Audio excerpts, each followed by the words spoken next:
कार्यक्रमाचे अध्यक्ष, प्रमुख पाहुणे, उद्याच्या भारताचे शिल्पकार, सहसा त्या रक्ताचे आणि तरुणाचे सर्व श्रोते बंधू आणि भगिनींनो, स्त्रियांच्या कर्तृत्वाला, मातृत्वाला, दातृत्वाला आणि संयमाला दिशा देण्यासाठी ज्या माऊलीनं 19व्या शतकात अपमानाचे डोस पचवत समाज सुधारण्यासाठी अपार परिश्रम घेतले, त्या स्त्री शिक्षणाच्या प्रणेत्या क्रांतीज्योती ज्ञानज्योती सावित्रीबाई फुले यांना प्रथम त्रिवार अभिवादन करते.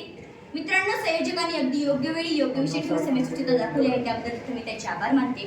जागर स्त्री शक्तीचा, सन्मान स्त्री मुक्तीचा या विषयावर मी माझे मत मांडणार आहे. सरस्वती होऊन मुलांचा अभ्यास घेत आहे, सरस्वती होऊन मुलांचा अभ्यास घेत आहे, गृहलक्ष्मी होऊन कुटुंबाला संभाळते आहे. तिची पूजा नको, स्त्री म्हणून सन्मान व्हावा. जागर स्त्री शक्तीचा, सन्मान स्त्री मुक्तीचा म्हणजे स्त्रियांच्या अंतर्भूत सामर्थ्याचा उत्सव साजरा करणे, तिला समान संधी देणे, सन्मान मिळवून देणे आणि तिचे सामाजिक आर्थिक पराजय सबलीकरण करणे, जेणेकरून ते आत्मनिर्भर बनतील. यासाठी सामाजिक मानसिकता बदलणे, स्त्रियांच्या हक्कासाठी आवाज उठवणे आणि तिला प्रत्येक क्षेत्रात पुरुषांच्या बरोबरीने स्थान देणे आवश्यक आहे. क्षण तुझ्या गौरवाचा तोरणेही सजली, क्षण तुझ्या गौरवाचा तोरणेही सजली, जागर कन्या स्त्री शक्तीचा सृष्टीही बहरली, सृष्टीही बहरली. स्त्री म्हणजे वात्सल्य, स्त्री म्हणजे मांगल्य, स्त्री म्हणजे वात्सल्य, स्त्री म्हणजे मांगल्य, स्त्री म्हणजे मातृत्व, स्त्री म्हणजे कर्तृत्व, स्त्री म्हणजे मातृत्व, स्त्री म्हणजे कर्तृत्व, स्त्री म्हणजे प्रत्येक क्षणाची साथ, स्त्री म्हणजे प्रत्येक क्षणाची साथ, स्त्री म्हणजे प्रत्येक अर्थावर मात करणारी माता. स्त्रीच्या जीवनाशी जुळणारे प्रेमबंध, कन्या, बहीण, पत्नी, आई अशी अनेक रूपात ती आपल्या आजूबाजूला वावरत असते. ही सगळी रूपं आपल्या देवीच्या रूपाशी साधर्म्य साधणारी वाटतात. देवीच्या रूपात संकटहरण करणं किंवा कल्याणकारी असणं हे गर्भित असतं, तसं सामान्य जीवनात स्त्रीचंही कर्तव्य मानलं गेलं. देवीने महान पराक्रम गाजून महिषासूर, धूम्रलोचन, चंडमुंड, रक्तबीज, शुंभ आणि शुंभ अशा बलाढ्य राक्षसांचा वध केला. तेव्हा सगळीकडे आनंदी आनंद झाला. देवीवर देवादिकांनी पुष्पवृष्टी केली. या तिच्या पराक्रमाचे नवरात्री पूजन केले जाते. भविष्यात ज्या ज्या वेळी असे राक्षस निर्माण होतील, त्या त्यावेळी वेगवेगळ्या नावांनी अवतार घेऊन मी त्यांचा वध करेन अशी देवी म्हटली आहे. 9 दिवस वेगवेगळी वैशिष्ट्ये, वेगवेगळे रूप घेऊन ती आपल्याला दर्शन देत असते. कुठल्याही रूपात ती पूजनीच असते. म्हणूनच स्त्री शक्तीच्या विविध रूपांना अभिवादन करून जिथे स्त्रियांची पूजा केली जाते तिथे देवाचे अधिष्ठान असते हे सांगणारी आपली संस्कृती आहे. ज्या संस्कारात आपण वाढलो ती संस्कृती, ते संस्कार जपले गेले पाहिजे आणि अशी वागण्याची बुद्धी तिने आपल्याला दिली पाहिजे अशी तिच्या ठाई प्रार्थना. तरच आजकाल कानावर पडणाऱ्या अत्याचाराच्या आणि बलात्काराच्या घटनांना आळा बसेल, स्त्रीकार्य अर्थाने सुरक्षित बनेल. स्त्रियांच्या सर्व रूपांची जिथे पूजेची परंपरा आहे तिथेच उपेक्षा होताना दिसते, तिच्यावर अत्याचार होताना दिसतात.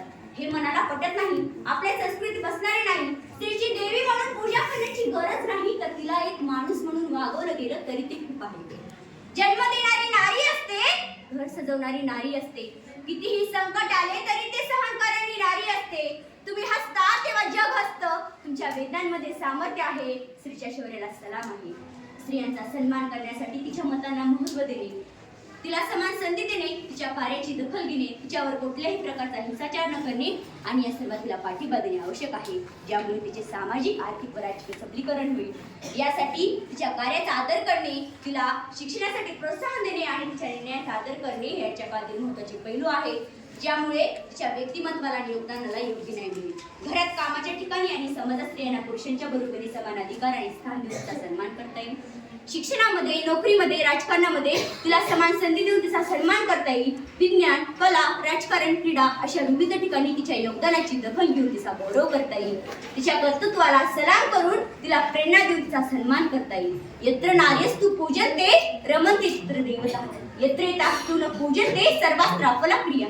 जिथे स्त्रियांचा आदर आणि सन्मान केला जातो तिथे देवता वास करतात, तिथे सुख समृद्धी नांदते आणि यावेळी जिथे स्त्रियांचा अनादर होतो ते सर्व चांगली कामेही व्यर्थ होतात. मग चला तर आपण सर्वजण मिळून स्त्रियांचा सन्मान करूया, स्त्रियांच्या मुक्तीसाठी कटिबद्ध होऊया, तिच्या कार्याला सलाम करूया आणि तिला पंख पसरण्यासाठी मोकळे आकार देऊया.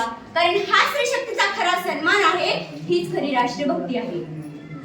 हुंडा देणे हा कायद्याने अपराध आहे, त्याही पेक्षा तो सामाजिक गुन्हा आहे. कारण जशी मुलींना लग्नाची गरज असते तशी ती मुलांना देखील असते. हुंडा देणे काही शौर्याचे काम नाही. छत्रपती शिवाजी महाराजांनी हुंडा न घेता गरीब कुटुंबातील मुलीचे लग्न स्वतःच्या राजपुत्राबरोबर लावले. आज हुंडा न घेणे हेच खरे शिवप्रेम ठरेल. हुंडा पद्धती ही केवळ गरीब कुटुंबातच नाही तर ती श्रीमंत वर्गात देखील पाहायला मिळते. ज्या दिवशी ही गरीब ही हुंडा पद्धती बंद होईल त्या दिवशी महिलांच्या सन्मानाचा दिवस असेल असं मी म्हणेन. शेवटी जाताना एवढंच म्हणते की ज्याला स्त्री आई म्हणून कळाली तो जिजाऊचा शिवबा झाला. ज्याला स्त्री आई म्हणून कळाली तो जिजाऊचा शिवबा झाला. ज्याला स्त्री बहीण म्हणून कळाली तो मुक्ताईचा ज्ञानदेव झाला.